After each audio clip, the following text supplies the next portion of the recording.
كثيرا كما أمر ونشهد أن لا إله إلا الله وحده لا شريك له في الخلق والأمر إرغاما لمن جحد به وكفر ونشهد أن سيدنا وسندنا محمدا عبده ورسوله المبعوث إلى الأسود والأحمر لتتميم مكارم الأخلاق. اللهم صل على محمد وعلى آل محمد كما صليت على إبراهيم وعلى آل إبراهيم إنك حميد مجيد. اللهم بارك على محمد وعلى آل محمد كما باركت على إبراهيم وعلى آل إبراهيم إنك حميد مجيد. صدر اجلاس حضرت قاری صاحب، عزیز مکرم، مشرانو، کشرانو، عزیزانو، برخوردارانو، بزرگانو، یہ صحیح ہے کہ جسمانی اعتبار سے میں آپ کی دعاؤں کا بہت محتاج ہوں، لیکن جو کچھ مجھے کہنا ہے وہ کہنے کے لیے میں بیمار نہیں ہوں۔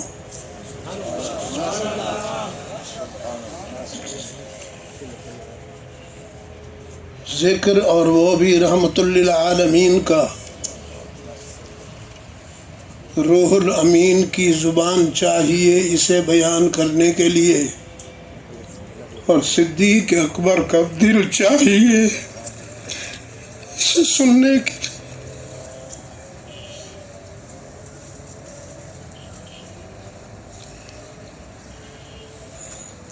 میں اتنی بڑی آزمائش میں نہیں ہوں جتنی آزمائش میں آپ ہیں۔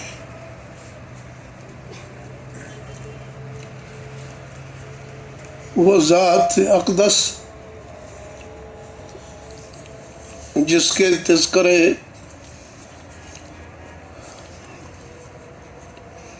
زمانوں سے ہوتے چلے آئے، مختلف زبانوں، مختلف زمانوں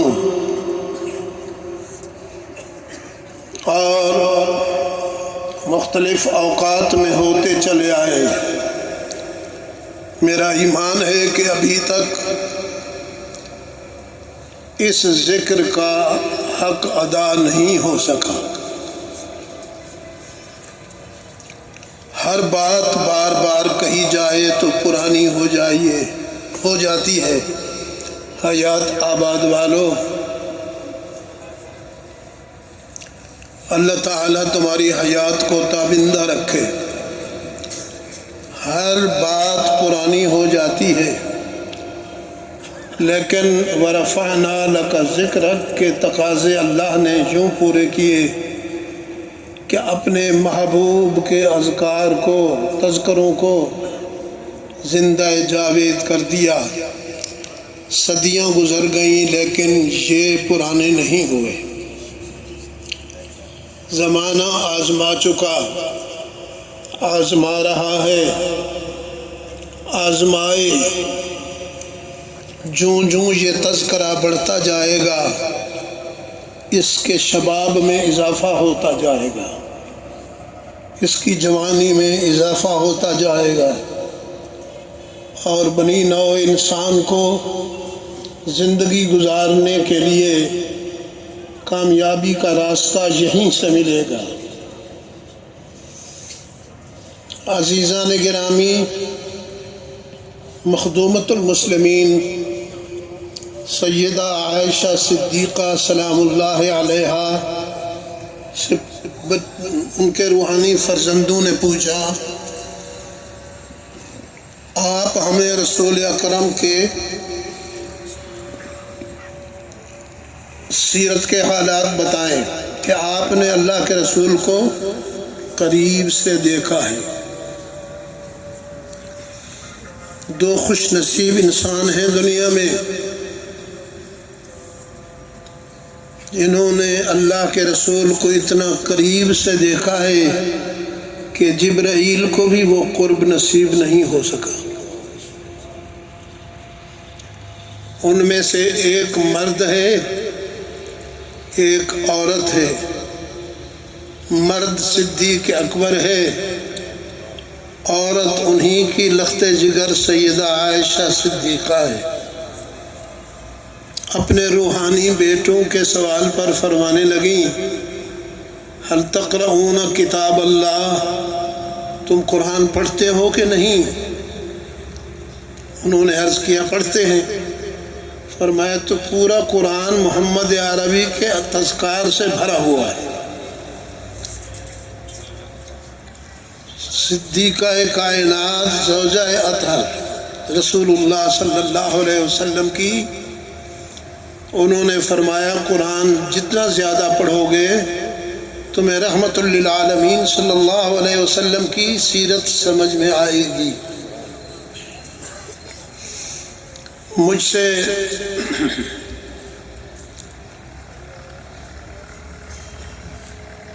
امریکہ میں ایک یونیورسٹی کے طلباء نے کہا تھا سیرت النبی پر جو سب سے مستند کتاب ہو ہمیں وہ لکھ دو۔ میں نے بغیر کسی تکلف کے لکھ دیا قرآن کریم۔ قرآن کریم سے بڑھ کر سیرت رحمت عالم پر مستند مسودہ کوئی اور نہیں ہے۔ اے کاش اس ریاست کے رہنے والوں نے قرآن کو صرف چومنے پر گزارا نہ کیا ہوتا، اسے سمجھا ہوتا اور اس کا مطالعہ کیا ہوتا تو آج ہم پوری دنیا میں قابل رشک ہوتے۔ عزیزان گرامی، سیدنا صدیق اکبر اور سیدہ عائشہ صدیقہ سلام اللہ علیہما کا یہ قرب ازلی تھا، ابدی بنا۔ وہ کل بھی رسول اکرم کے ساتھ تھے، آج بھی رحمت عالم صلی اللہ علیہ وسلم کے ساتھ قریب تر ہے۔ اس لیے صحابہ نے ان سے پوچھا کہ آپ ہمیں اللہ کے رسول صلی اللہ علیہ وسلم کی زندگی کے حالات سے باخبر کیجیے۔ صدیقہ کائنات نے فرمایا آپ روتے زیادہ تھے، ہنستے کم تھے۔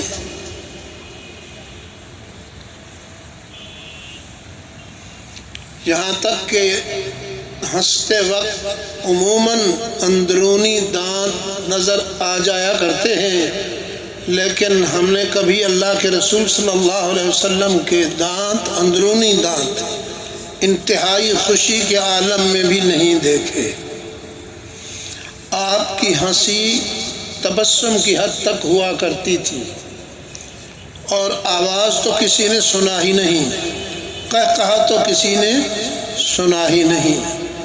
اللہ ہمیں توفیق دے کہ ہم اپنے ضمیر کو جج بنا کر رحمت عالم کی سیرت کے تناظر میں سوچتے بھی جائیں ہمارا ہنسنا اور ہمارا رونا کیسا ہے۔ سیدنا ابراہیم جو آپ صلی اللہ علیہ وسلم کے چھوٹے اور آخری فرزند ہیں، سیدہ ماریہ قبطیہ کے وطن سے، وہ جب جان کنی کے عالم میں دنیا چھوڑ رہے تھے تو رحمت عالم صلی اللہ علیہ وسلم کے آنسو آنکھوں سے نکل کر ابراہیم کے چہرے پر گرے۔ حضرت عبداللہ ابن مسعود رضی اللہ تعالی عنہ نے یہ دیکھ کر عرض کیا، انت یا رسول اللہ، حضور آپ بھی، یعنی آپ نے گریہ و ماتم سے اتنا منع کیا تھا اپنے خدام کو، اپنے غلاموں کو، کہ وہ ایسے موقع پر بھی روتا دیکھ کر اللہ کے رسول کو متعجب ہوئے اور عرض کیا، وَأَنْتَ، آپ بھی؟ حضور صلی اللہ علیہ وسلم نے فرمایا، یہ ماتم بھی نہیں، گریہ بھی نہیں، یہ تو بچھڑتے ہوئے فرزند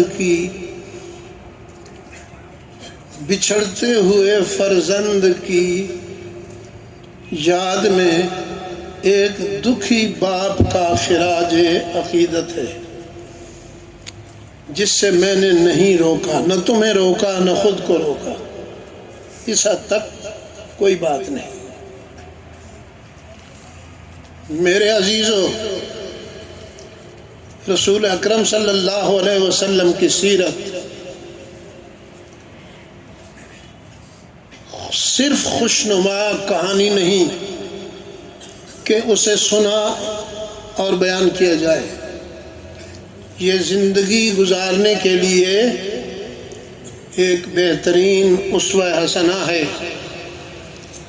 میں وثوق سے کہتا ہوں، اگر ہم نے اپنے اس وعدے میں وفا کی ہوتی، جس وعدے پر ہمیں یہ ملک اللہ نے عطا فرمایا تھا، اور ہم نے اللہ کے رسول صلی اللہ علیہ وسلم کی سیرت کو اپنایا ہوتا، تو آج ہم پوری دنیا کے لیے قابل رشک ہوتے۔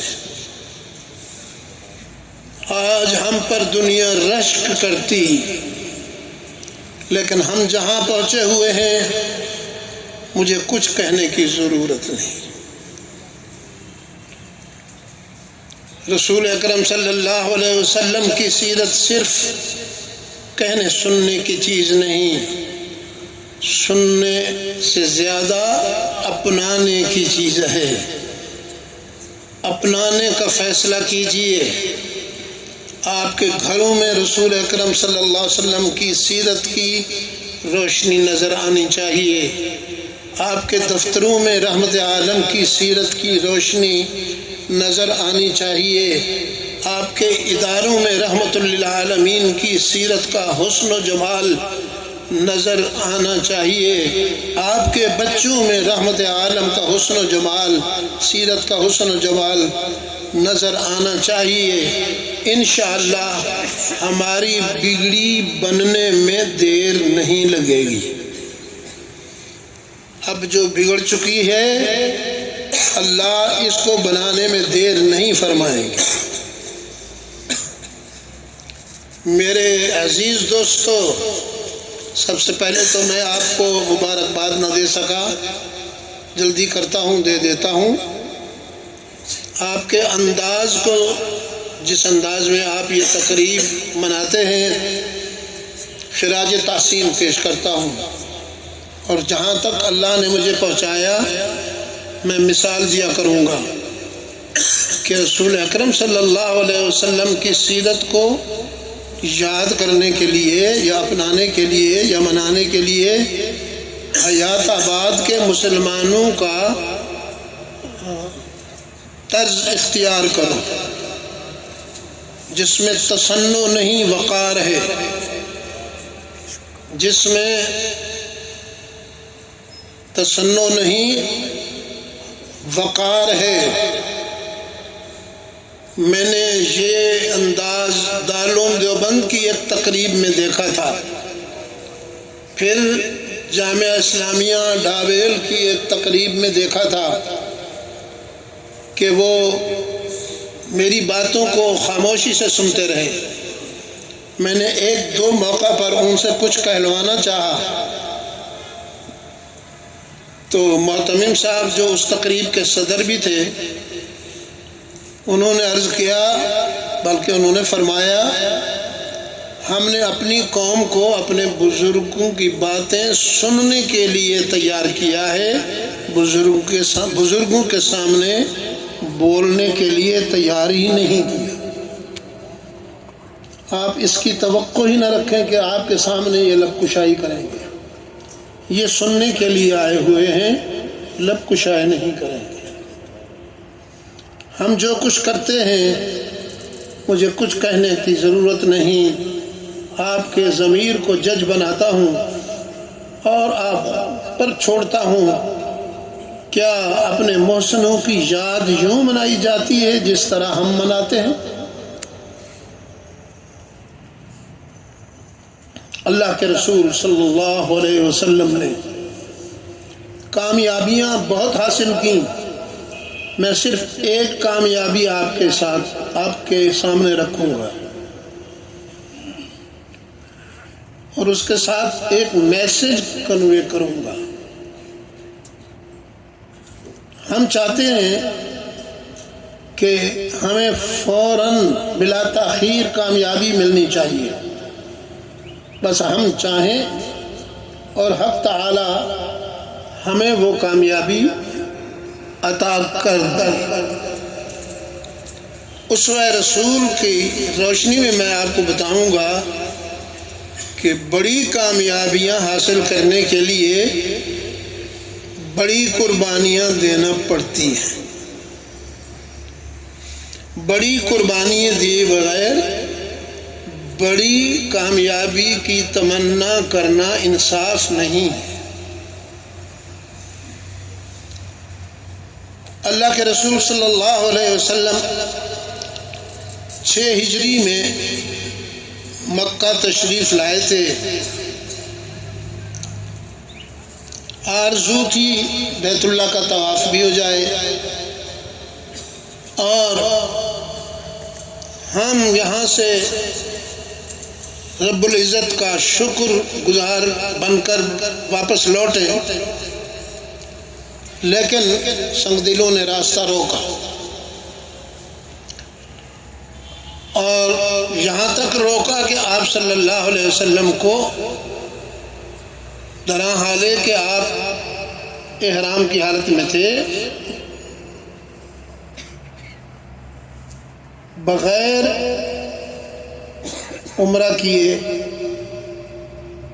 ایک معاہدہ کر کے واپس جانا پڑا۔ اس معاہدہ کی جو کنڈیشنز تھیں، جو شرائط تھیں، وہ اتنی دل آزار تھیں کہ سیدنا عمر فاروق رضی اللہ تعالی عنہ تو تڑپ اٹھے اور سیدنا ابو بکر صدیق رضی اللہ عنہ کی خدمت میں آ کر کہنے لگے کیا ہم حق پر نہیں ہیں؟ انہوں نے فرمایا ہیں۔ پھر فرمایا کیا مشرکین غلط راستے پر نہیں ہیں؟ انہوں نے فرمایا ہیں۔ فاروق اعظم نے عرض کیا تو پھر ہم عمرہ کیے بغیر دل آزار شرائط کے تحت واپس ہو جائیں اور وہ خوشیاں منائیں کہ انہوں نے ہمیں عمرہ نہ کرنے دیا؟ صدیق اکبر رضی اللہ تعالیٰ عنہ رسول کا عشق سیکھنا ہے تو صدیق اکبر کے قریب ہو جائیے۔ جو جواب دیا وہ کبھی نہیں بھولنا چاہیے۔ فرمایا عمر رسول اللہ صلی اللہ علیہ وسلم اللہ کے سچے رسول ہیں؟ انہوں نے کہا اس میں کوئی شک نہیں، وہ اللہ کے سچے رسول ہیں۔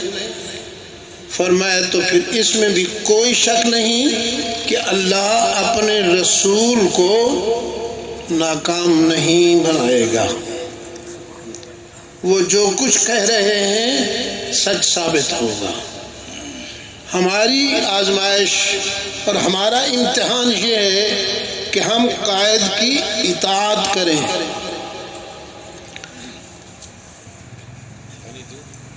جی نہیں، میری بات سنیں، قائد کی اطاعت کے دعوے تو ہر طرف ہوا کرتے ہیں، لیکن قائد کی اطاعت کا لمحہ وہ ہوتا ہے جہاں آپ نہ چاہتے ہوں اور قائد کی مرضی ہو کہ اطاعت کی جائے، ہم کامیاب اسی میں ہوں گے۔ اس لمحے میں اگر آپ نے اپنی آنا کو قائد کے ذوق پر قربان کر دیا تو پھر آپ کی کامیابی یقینی ہوگی۔ لیکن اگر آپ یہ سوچیں یا عبد المجید یہ سوچے کہ میری بات مانی جائے تب کامیابی ہوگی تو یہ خوش فہمی ہے۔ ایسی بہت ساری میرے سامنے مثالیں ہیں جو میں عرض کر سکتا ہوں۔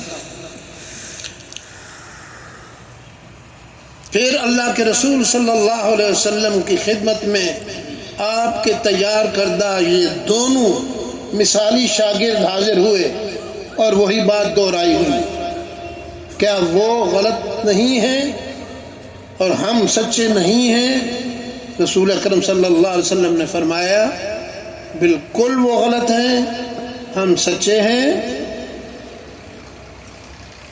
فرمایا تو پھر ہم عمرہ ادا کیے بغیر واپس کیوں چلے جائیں؟ رحمت عالم صلی اللہ علیہ وسلم نے بڑی غور طلب نگاہوں سے، سنجیدہ نگاہوں سے ابن خطاب کو دیکھا۔ خاموش نگاہیں بلا کی خطیب ہوتی ہیں، خاموش نگاہیں بلا کی خطیب ہوتی ہیں۔ خاموش مگر متجسس نگاہوں سے دیکھ کر فرمایا عمر کیا میں اللہ کا سچا رسول نہیں ہوں؟ عرض کیا اس میں کوئی شک نہیں آپ اللہ کے سچے رسول ہیں۔ فرمایا تو پھر انتظار کرو، میرا اللہ مجھے ناکام نہیں ہونے دے گا۔ اس سے دو باتیں ثابت ہوئیں، ایک یہ کہ اللہ کے رسول صلی اللہ علیہ وسلم کی کوئی بات غلط نہیں ہوتی، اور دوسرے یہ کہ صدیق اکبر کا ذوق بھی وہی ہے جو رسول اکرم صلی اللہ علیہ وسلم کا ذوق ہے۔ اس مرحلے پر جو اللہ کے رسول نے فرمایا وہی صدیق اکبر نے فرمایا۔ چنانچہ روحانی سلسلوں میں جو ہم اختیار کرتے ہیں، ہمارے اکابر کا یہ فیصلہ ہے کہ صدیق اکبر رضی اللہ تعالی عنہ کا سلسلہ رسول اکرم صلی اللہ علیہ وسلم سے قریب تر ہے اصلاح باطن کے لیے۔ آپ صلی اللہ علیہ وسلم اپنے صحابہ کے ساتھ واپس تشریف لے گئے، 2 سال بھی نہیں گزرنے پائے تھے کہ مشرکین نے غداری کر دی۔ مشرکین نے غداری کر دی اور اختصار کے ساتھ اللہ کے رسول صلی اللہ علیہ وسلم نے تیاری کر لی۔ ان کی غداری ہو گئی، ادھر سے تیاری ہو گئی۔ انہیں بھی پتہ چل گیا تھا کہ ہماری غداری کا انجام کیا ہوگا۔ ابو سفیان چھپتا پھرتا تھا، اللہ کے رسول صلی اللہ علیہ وسلم نے اپنے رفقا کو خاموش اشارہ دے دیا کہ تیار ہو جاؤ۔ آپ صلی اللہ علیہ وسلم مکہ کو فتح کرنے کے لیے تشریف لائے، اور کتنے رفقا کے ساتھ آئے؟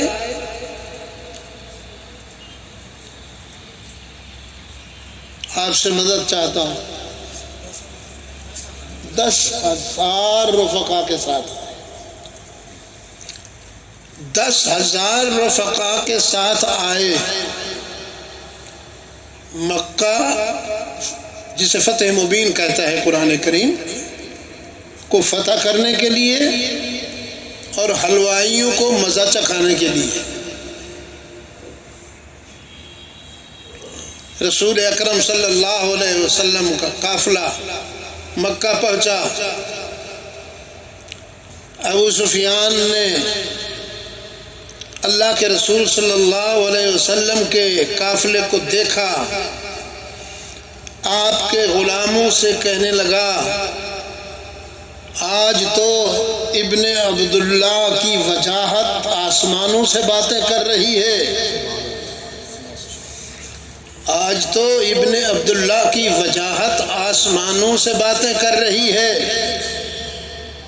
کسی طرف سے آواز آئی آج بدلے کا دن ہے، کل ہماری گردنیں تھیں، تمہاری تلواریں تھیں، آج وہ تلواریں ہمارے ہاتھ میں آ گئی ہیں اور گردنیں تمہاری ہوں گی۔ اللہ کے رسول تک یہ بات پہنچی تو اللہ کے رسول صلی اللہ علیہ وسلم نے اپنا نمائندہ بھیجا، فرمایا جاؤ اور ان سے کہو یہ الفاظ پھر نہ کہنا۔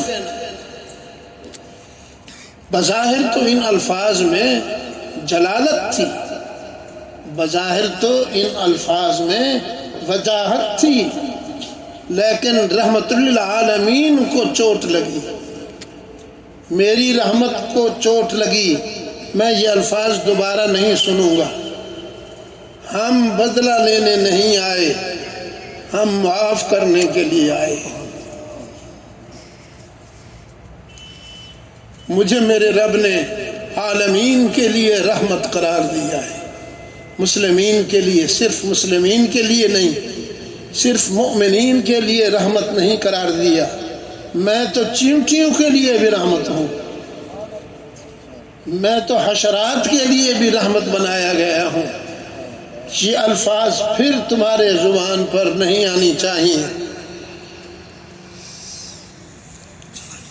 ابو سفیان انتہا پسند تھا، ایکسٹریمسٹ تھا رسول اللہ صلی اللہ علیہ وسلم کے معاملے میں۔ رسول اللہ صلی اللہ علیہ وسلم نے فرمایا آج ہمارے بدترین انتقام پسند ابو سفیان کے گھر میں جو جا کے پناہ لے لے، محمد اس کو کچھ نہیں کہے گا۔ آج ہم نئی تاریخ لکھنے آئے ہیں، آج ہم درندگی کا رخ بدلنے آئے ہیں، آج ہم حیوانیت کو انسانیت سکھانے آئے ہیں، آج ہم جبلت انسانی میں رحمت بھرنے آئے ہیں۔ لوگوں سے کہہ دو جو بیت اللہ میں پناہ لے لے، محمد کی تلوار اسے کچھ نہیں کہے گی۔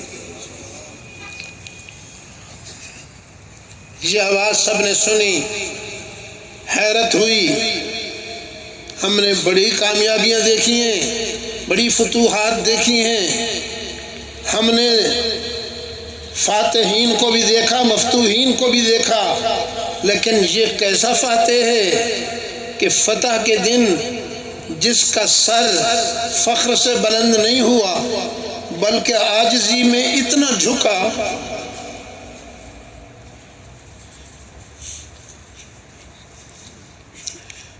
کہ اونٹنی کے پلان سے جا لگا۔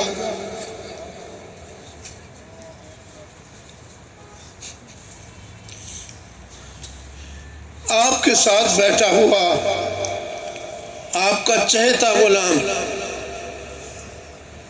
ظاہر ہے جو مقام آقا کا تھا غلام کا تو نہیں تھا، وہ فرط مسرت میں کہہ اٹھا آج بدلے کا دن ہے، آج ہم تمہارے زخموں کا بدلہ چکائیں گے۔ رسول اللہ صلی اللہ علیہ وسلم نے فرمایا نہیں میرے بیٹے، آج معاف کرنے کا دن ہے، انہوں نے ہمیں ستایا تھا، ہم انہیں معاف کر کے دکھائیں گے، انہوں نے زخم لگائے تھے، ہم ان زخموں کو بھول جائیں گے اور دنیا دیکھے گی کہ محمد کا ہدف انتقام نہیں، محمد کا ہدف معاف کر دینا ہے۔ پوچھا گیا تھا اس موقع پر اللہ کے رسول جس نے ہمیں بہت ستایا ہو جس نے ہمیں بہت تڑپایا ہو، جب ہمارے قابو میں آ جائے تو پھر ہم اس کے ساتھ کیا کریں؟ عالمین کی رحمت نے فرمایا تمہیں ستانے اور تڑپانے والا جب تمہارے قابو میں آ جائے تو پھر میرا جواب یہ ہے کہ تم اسے معاف کر دو۔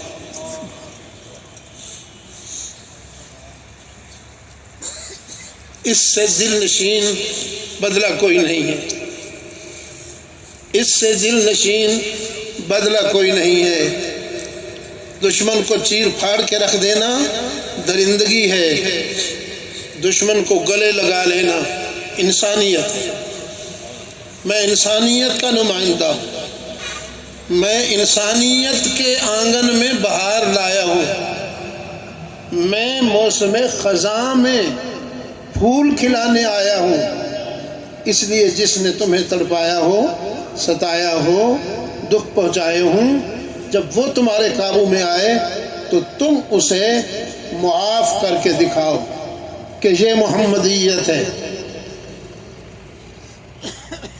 میرے عزیزو، حالات کے تناظر میں مجھے یہ کہنے کی اجازت دے دو، پتہ نہیں یہ تمہارے کان میں کس نے بات ڈالی ہے کہ خون کی ندیاں بہانے سے بہادری کا اظہار ہوتا ہے، انسانی لاشیں تڑپانے سے جوانی میں نکھار آتا ہے، بیٹیوں، بہنوں اور بچیوں کے ٹکڑے کرنے سے جرأت میں اور شجاعت میں شباب آتا ہے۔ پتہ نہیں یہ جہالت کے کس کونے سے آواز تمہارے کانوں میں پہنچی ہے۔ میں بخدا اس سے انکار کرتا ہوں۔ میں اپنے آقا کے اسوہ حسنہ کے تناظر میں صرف دعویٰ نہیں کرتا، فخر کرتا ہوں میرے عزیزو کہ دشمن کو معاف کرنے سے انسانیت کے آنگن میں بہار آتی ہے۔ ٹھیک ہے، جب تعزیرات کا مسئلہ ہو تو العین بالعین والانف بالانف والاذن بالاذن والسن بالسن والجروح قصاص، وہ تعزیرات کی ضرورت کو پورا کرتا ہے اسلام۔ لیکن جب رحمت للعالمین کے مزاج سے پوچھو گے تو محمد عربی کا مزاج یہ ہے کہ جب تمہیں تڑپانے والا، جب تمہیں ستانے والا تمہارے قابو میں آ جائے تو اس نے درندگی کا مظاہرہ کیا تھا، تم انسانیت کا مظاہرہ کر کے دکھاؤ، تم اسے معاف کر کے دکھاؤ۔ آ جاؤ اس پر، جلدی آؤ گے تو جلدی فائدہ ہوگا، دیر سے آؤ گے تو نقصان کے بعد فائدہ اٹھاؤ گے، اور دانشمند نقصان سے پہلے فائدہ اٹھایا کرتے ہیں۔ جو نقصان کے بعد فائدہ اٹھائیں ان کی دانشمندی مشکوک ہوا کرتی ہے۔ پاکستان چاہتا ہے، یہ خطہ جو بڑی قربانیوں کے بعد آزاد ہوا، یہ خطہ چاہتا ہے، بے شک چاہتا ہے، 1 کروڑ مرتبہ چاہتا ہے کہ اس خطے کو رسول اکرم صلی اللہ علیہ وسلم کا آئین عدالت ملے، انصاف ملے، اس خطے کو قرآن و سنت کا نظام ملے۔ میں اس سے اتفاق کرتا ہوں، لیکن اس سے کہیں زیادہ یہ خطہ چاہتا ہے کہ اس خطے کو تمہارے ہاتھوں سے رسول اکرم صلی اللہ علیہ وسلم کا اسوہ حسنہ ملے، تمہارے ہاتھوں سے اسوہ حسنہ ملے، تم رسول اللہ صلی اللہ علیہ وسلم کے نمائندے بنو۔ تم دعویٰ بھی کرتے ہو، تمہاری شباہت بھی بتاتی ہے کہ نمائندگی کا حق تمہیں ہے، میں مانتا ہوں نمائندگی کا حق تمہیں ہے، تو پھر نمائندگی کا حق ادا کرو، رسول اکرم صلی اللہ علیہ وسلم کی طرح رحمت کے دریا بہا دو، رونے والوں کو ہنسا دو، یتیموں کے آنسو پوچھ لو، بیواؤں کے سروں پہ چادر ڈال دو، یتیموں کے وارث بن جاؤ، اور معاشرے میں بھڑکتی ہوئی آگ کے شعلوں کو ٹھنڈا کر دو۔ اللہ تعالیٰ آپ کا حامی و ناصر ہو. شکریہ.